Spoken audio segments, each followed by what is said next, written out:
সড়ক সংস্কার করলেন শিল্পপতি ফখরুল ইসলাম খান সিআইভি। মিরসরাই প্রতিনিধির তথ্যচিত্রে বিস্তারিত। চট্টগ্রামের মিরসরাই উপজেলার জোরালগঞ্জ থানাধীন বারিয়াহাট থেকে শান্তিরহাট পর্যন্ত সড়কটির দীর্ঘদিনের বেহাল দশা ও চলাচলের অনুপযোগী অংশ নিজ অর্থায়নে সংস্কার করেছেন বিশিষ্ট শিল্পপতি ও সিআইভি ফখরুল ইসলাম খান।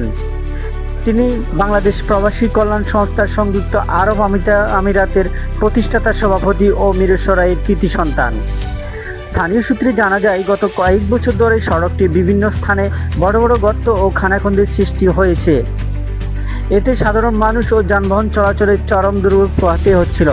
বিষয়টি ফখরুল ইসলাম খানের নজরে এলে তিনি তাৎক্ষণিকভাবে মানবিক দায়িত্ববোধ থেকে নিজ অর্থায়নে সড়কটি ক্ষতিগ্রস্ত অংশ সংস্কারের ব্যবস্থা গ্রহণ করেন। এলাকাবাসী জানান, দীর্ঘদিন ধরে সড়কটি সংস্কারের অপেক্ষায় থাকলেও কোনো কার্যত উদ্যোগ চোখে পড়েনি।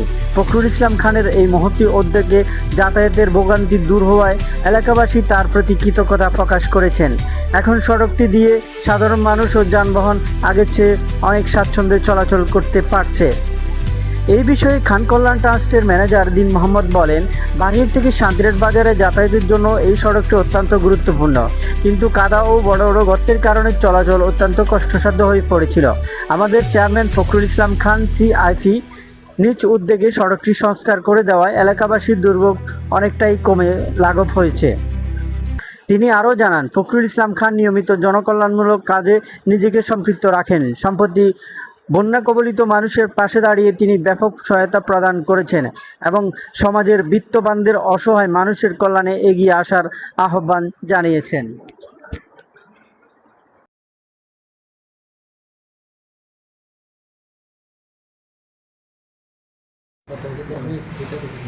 আসসালামু আলাইকুম।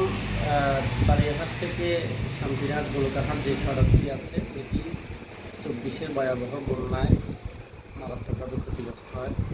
এরপরে 25 সালের শুরুতে অর্থাৎ বন্যার পরবর্তী সময়ে আমাদের বাংলাদেশ প্রবাসী কল্যাণ সংস্থার সম্মানিত প্রতিষ্ঠাতা সভাপতি সন্তান জনাব ফখরুল ইসলাম খান সিআইভি মহোদয় এটি নিজ অর্থায়নে একবার ম্যাকাডন দিয়ে বাদ দিয়ে সংস্কার করেছিলেন।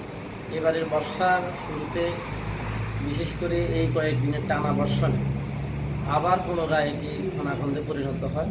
আবার উনি নিজস্ব অর্থায়নে ইটের কংক্রিট দিয়ে ইটে বালু দিয়ে এগুলি সংস্কার করে দিচ্ছে এবং মানুষের যাতায়াতের যে চরম ভোগান্তি, বিশেষ করে এখানে প্রতিদিন হাজার হাজার মানুষ রিক্সা, সিএনজি, প্রাইভেট কার সহ এবং বিশেষ করে মহানগর কলেজের বাস, ছাত্র বাস সহ শিক্ষার্থীদের পদচারণ এই রাস্তা নিজেই বিবেচনায় নিয়ে ওনার একান্ত ব্যক্তিগত উদ্যোগে এই সড়কটি সংস্কার করার উদ্যোগ নিয়েছেন এবং আজকে কয়েকদিন যাবত চলমান আছে। উনি এই জনবান্ধব এই সকল কর্মসূচি আরও বিভিন্ন ক্ষেত্রে অব্যাহত রেখেছেন। বিশেষ করে যে দক্ষিণ চট্টগ্রামের বন্যা, সেখানে উনি সাহায্যের হাত বাড়িয়েছেন এবং প্রতিনিয়তই ওনার এই জনবান্ধব কর্মকাণ্ডগুলি আমরা আমাদের এই কার্যালয় থেকে পরিচালিত করে আসছি।